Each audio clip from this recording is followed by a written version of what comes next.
Dialogue ಯಾವ್ದು ಹೇಳ್ಬೇಕ್ರಿ?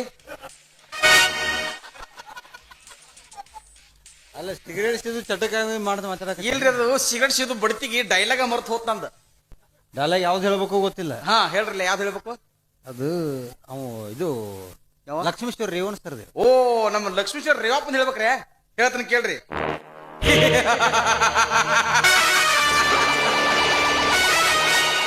ಯದಾ ಯದಾ ಹೇ ಧರ್ಮಶ್ ಗ್ಲಾನಿರ್ಭವತಿ ಭಾರತ ಅಭ್ಯುತ್ಥಾನಾಂ ಧರ್ಮಸ್ಯ ತದಾತ್ಮಾನಾಂ ಸುಜಾಮ್ಯಹಂ ಧರ್ಮ ಸಂಸ್ಥಾಪನಾರ್ಥಾಯ ಸಂಭವಾಮಿ ಯುಗೇ.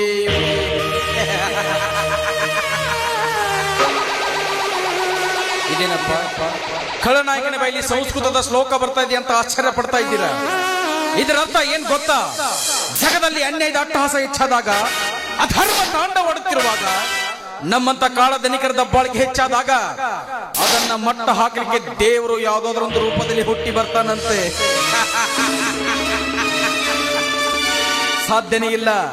5 ವರ್ಷಕ್ಕೊಮ್ಮೆ ಚುನಾವಣೆ ಬಂದ್ರೆ ಸಾಕು, ನಿಮ್ಮ ಮನೆ ಮುಂದೆ ನಿಂತು ಭವತಿ ಭಿಕ್ಷಾಂದಿವಿ ಅಂತ ಭಿಕ್ಷೆ ಬಿಡ್ತೀವಿ.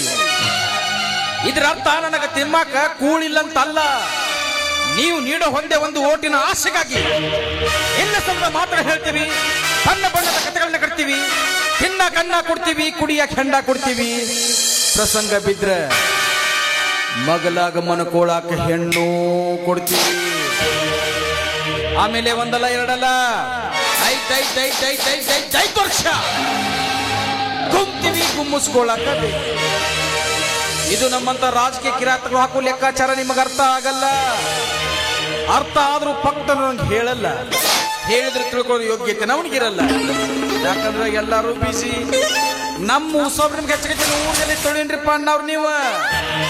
ನೀವು ಬದಲಾಗಲ್ಲ, ಬದಲಾಗಕ್ಕೆ ನಮ್ಮಂತವ್ರು ಬಿಡಂಗಿಲ್ಲ. ಆಫ್ಟರ್ ಆಲ್ ಒಬ್ಬ ಪಾಂಚ ಹಾಕದನು ಬೆಳಕಾಗದೊಳಗೆ 100 ಇದ್ದಿದ್ದು 200 ಆಗ್ಬೇಕಂತ ಆಸೆ ಪಡ್ತಾನೆ.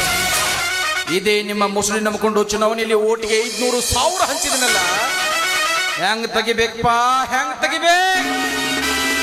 ಭೂಮಿಯಲ್ಲಿ ಒಂದು ಬೆಳೆ ಬಿತ್ತಿದ ರೈತ ಒಂದು ತೆನೆಗೆ ಆಸೆ ಪಡ್ತಾನೆ, ನಾವು ಆಸೆ ಪಡುತ್ತಪ್ಪ. That is my own business. ಬಂಡವಾಳ ಹಾಕಿದೀವಿ, ತಕ್ಕೋಬೇಕು ಅಷ್ಟೇ. ಸರ್ಕಾರಿ ಸಾಲಿ ಮಾಡಿಕೊಡ್ರಿ, ರೋಡ್ ಕೆಟ್ಟವ್ ರೋಡ್ ಮಾಡಿಕೊಡ್ರಿ, ದವಾಖಾನಿ ಮಾಡಿಕೊಡ್ರಿ ಅಂದ್ರೆ ಹಿಂದೆ ಬಿದ್ದಿರೋ ಬೋಕ್ಯಾರ್ ನಮ್ಮ ಅಪ್ಪ ಮುಸ್ತಾನ.